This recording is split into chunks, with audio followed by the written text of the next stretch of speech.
lado de lo público, en esta depresión, gran tristeza colectiva, como política gubernamental, política psicológica, de salud mental, ¿qué puede hacer, qué está haciendo, qué no está haciendo y podría hacer el Estado y su Departamento de Salud Mental para ayudar a esta pena colectiva, a esta casi depresión colectiva que está golpeando al pueblo dominicano? Uno se da cuenta, en estos días tú sales, tú vas a un mall y ves a la gente y la gente está como golpeada por todo esto.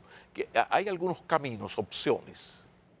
Mira, vamos a tener personas golpeadas por un proceso de recuperación emocional obvio. La tristeza, en este caso, que es la emoción que más predomina, nos quita energías.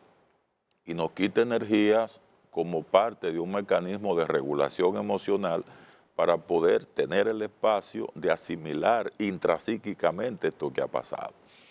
En el caso del Estado, yo siempre veo al Estado como un conjunto de instituciones que tienen que funcionar de manera articulada.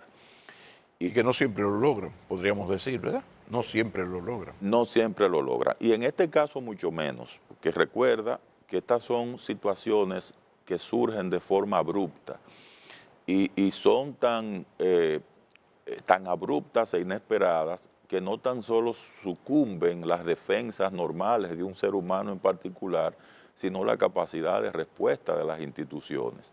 Y ese colapso se notó. Ahora, independientemente de eso, fíjate cómo a medida que han ido pasando los días, pues cada quien ha ido asumiendo su rol. Y eso es muy importante. En ese sentido, tú viste que lo primero que se activó fueron las unidades de salvamento y de socorro, Sí. que estuvieron ahí haciendo su labor. El trabajo de salud mental es más silente. Y yo te puedo decir que ahora es cuando verdaderamente se da la brecha para que ese trabajo sea cada vez más evidente. ¿Por qué razón? Porque hay dos tipos de propuestas en esta etapa. La primera fue una propuesta de emergencia, donde hubo un acompañamiento temporal, donde la prioridad era salvar la mayor cantidad posible de personas. Pero ahora en esta etapa tú tienes dos propuestas. Una, la propuesta de salud mental per se, y es identificar quiénes son los actores más afectados desde el punto de vista de la irrupción de síntomas de salud mental para darle la atención. Y obviamente aquí siempre hay que priorizar primero las personas más cercanas a las víctimas fallecidas. Ahora hay que trabajar también con los socorristas, las personas que estuvieron ahí.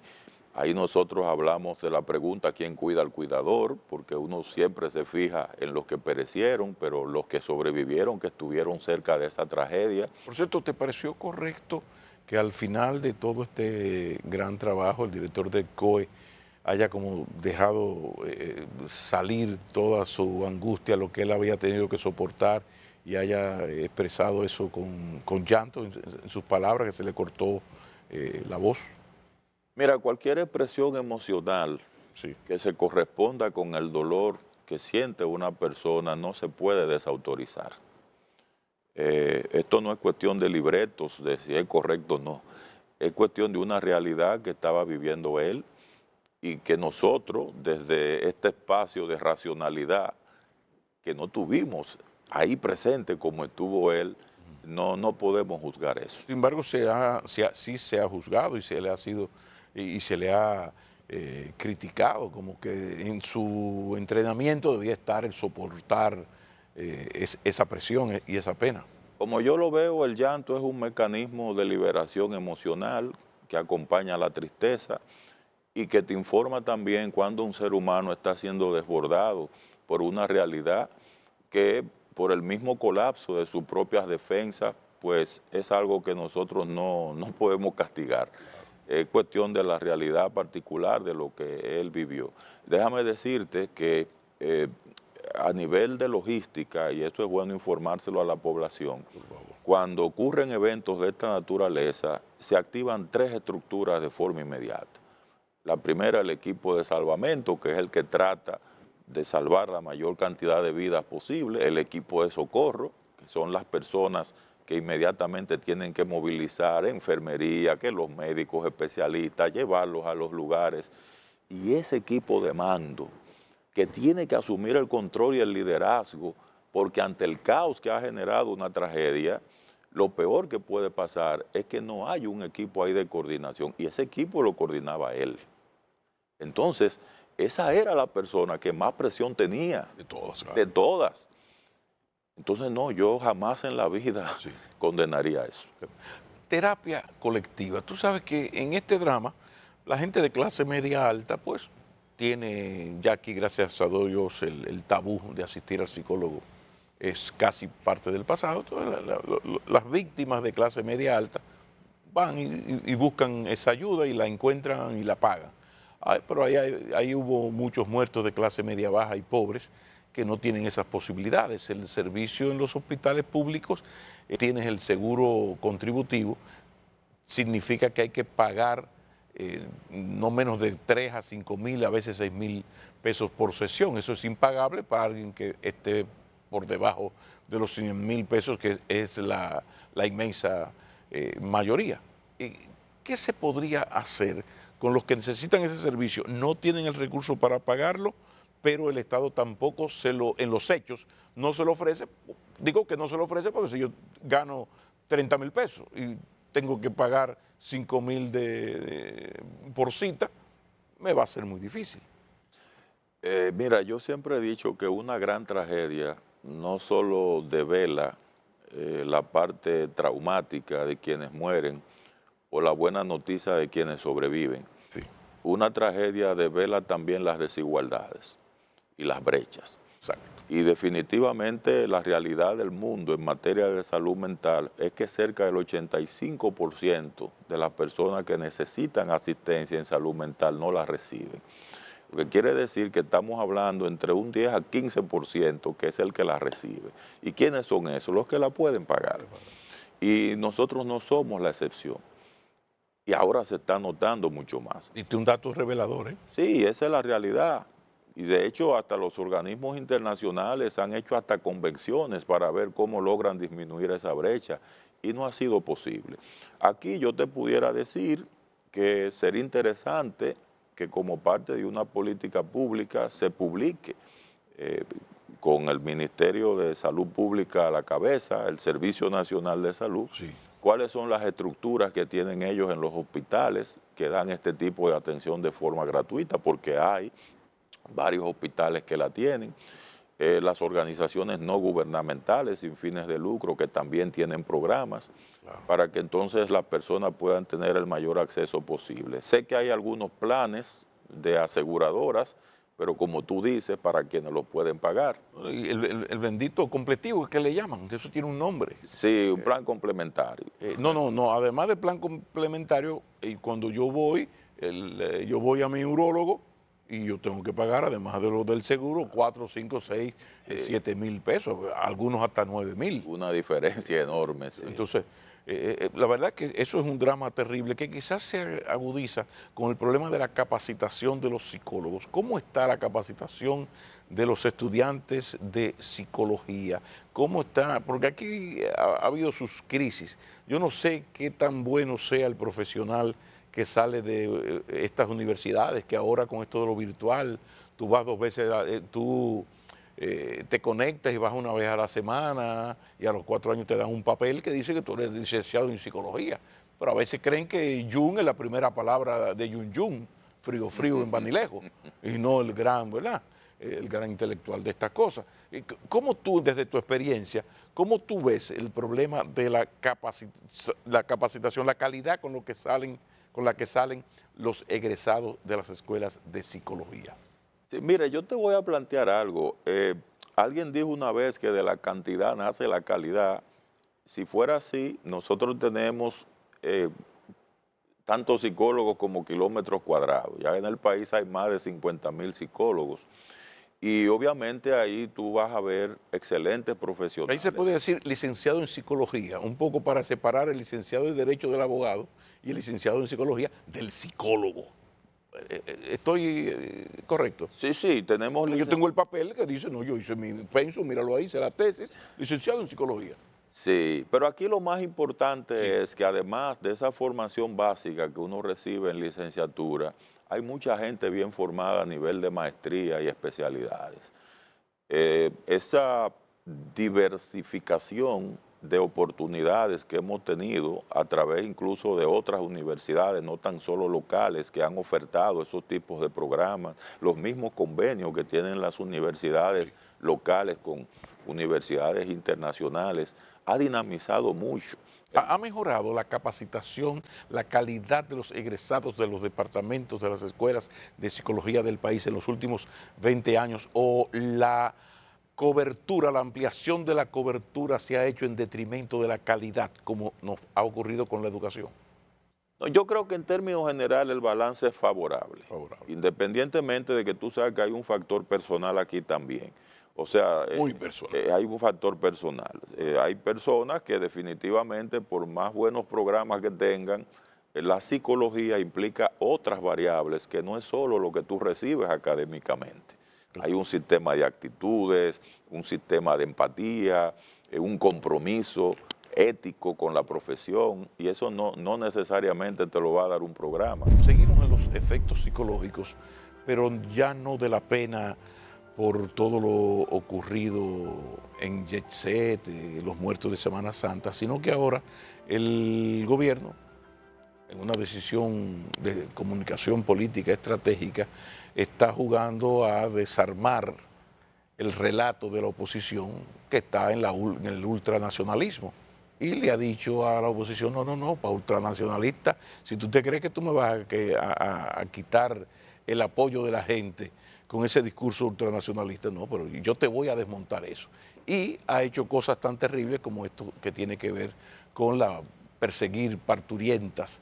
Hay un protocolo que sabemos que esto no va a ser, no es aplicable en el país. De repente usted ve una madre parturienta entrando sangrante en labor de parto, que es apresada, y comienzan a presentarse excesos, porque la gente piensa que es solamente cuando a ti te dan el alta. A veces a ti un médico te da el alta y de ahí tú lo que necesitas es irte para la casa, qué sé yo, hasta un esguince, necesitas irte para la casa un mes sin apoyar el pie. De repente ahora te van a estar esperando una madre con su niño posiblemente desnutrida, para subirla a una camiona. O sea, ¿cómo afecta psicológicamente? La parte material la imaginamos, pero psicológicamente, ¿qué se puede hacer? No es algo como demasiado inhumano, no es pasarse, llevar lo de la política migratoria a una madre en labor de parto. Mira, qué bueno que haces esa pregunta porque hay límites, en todo hay límites. Por supuesto. Y yo tengo claro un concepto que es el de humildad. De todos los conceptos de humildad con el que más yo me identifico, es con aquel que plantea que todos los seres humanos somos el resultado de la generosidad de quienes alguna vez nos antecedieron. Claro. Y tú estás ahí sentado por la acción bienhechora de alguien, y yo también. Y si algo nosotros debemos predicar y practicar como nacionalismo en este país son acciones bienhechoras. Ok.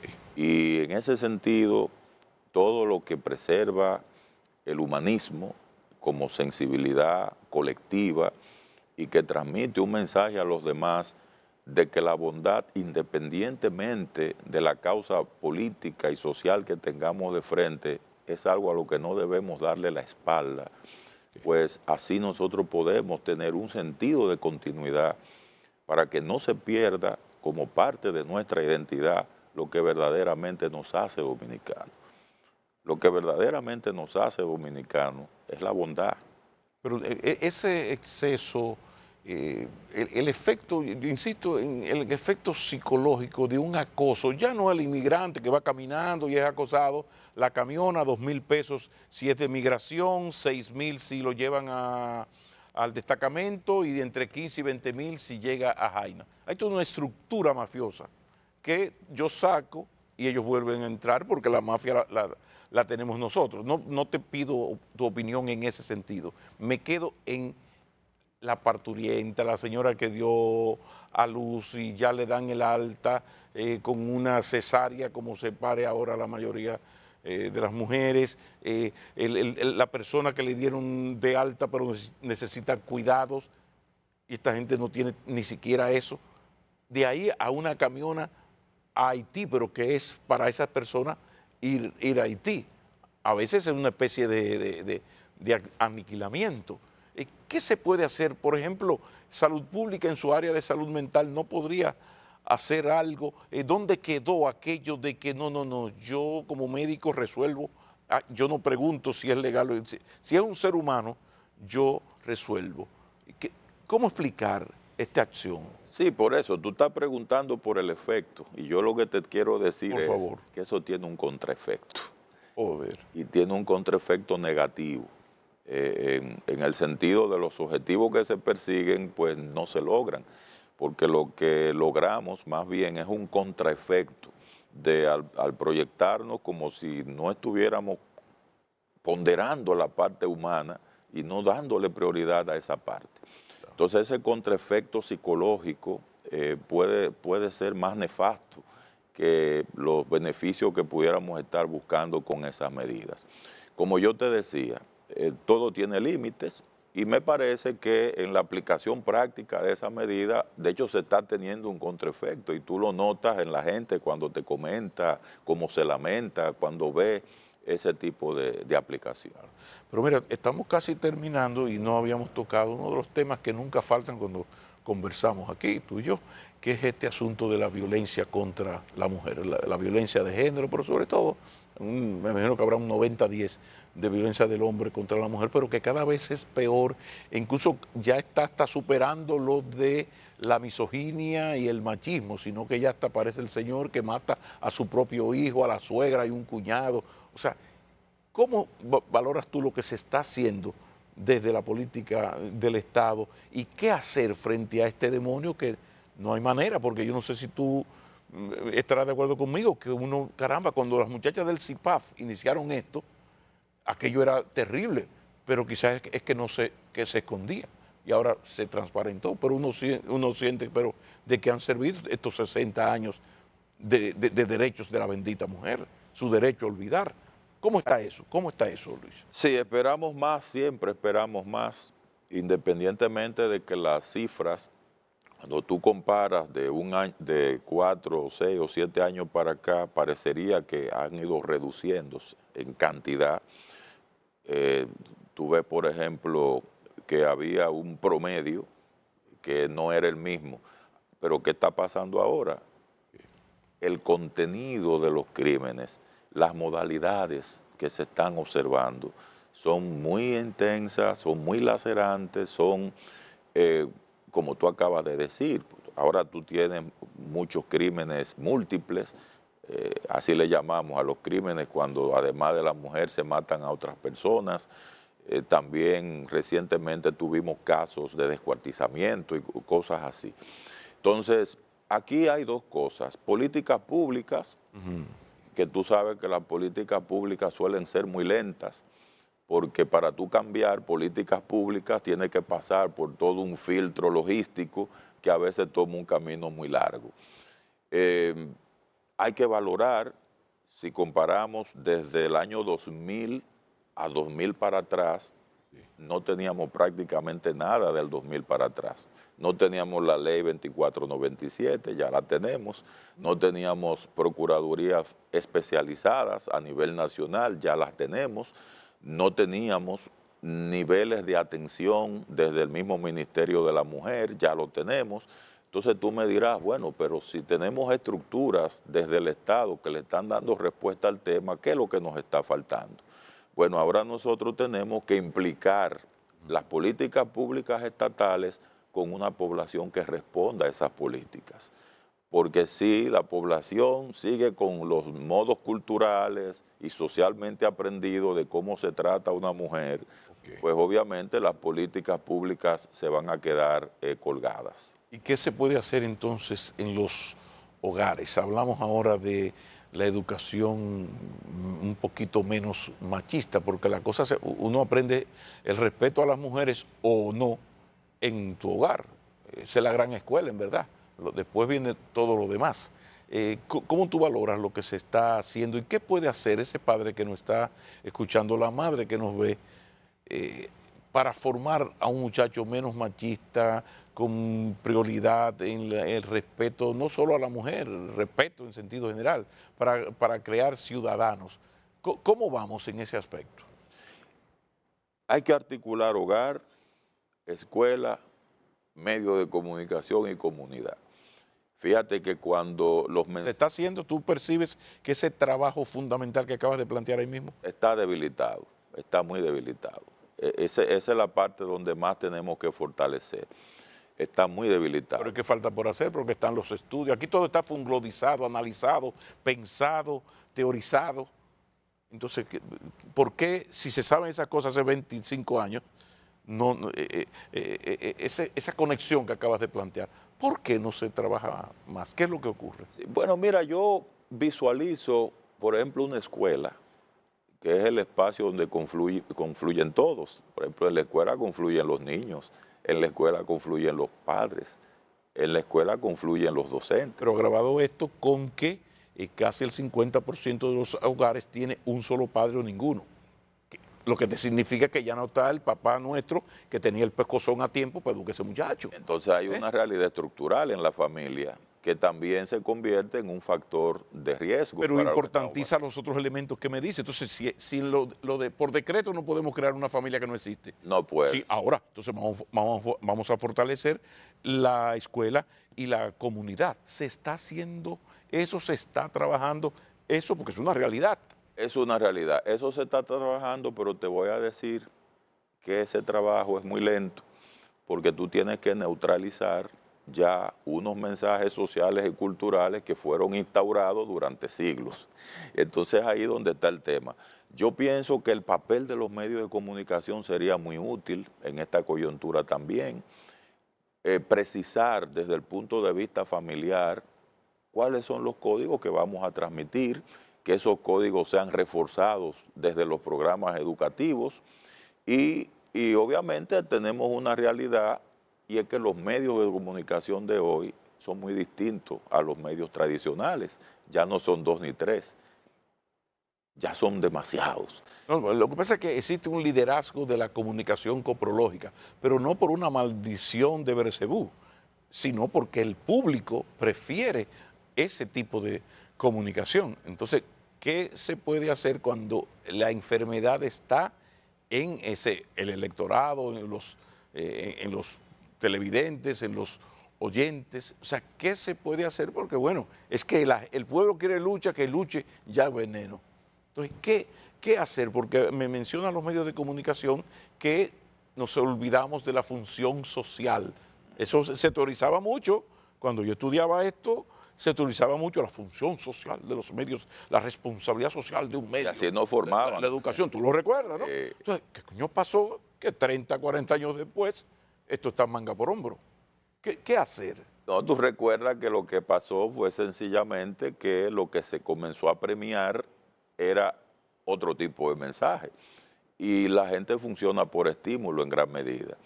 Entonces, si el estímulo es que por tú insultar o por tú, por ejemplo, violentarte, te premien, pues entonces ya ahí viene el primer factor de riesgo para la violencia. Fíjate que hay tres factores de riesgo. ¿Por qué? Porque son los tres mecanismos a través de los cuales la gente aprende violencia. Okay. La gente aprende violencia por la violencia que recibe.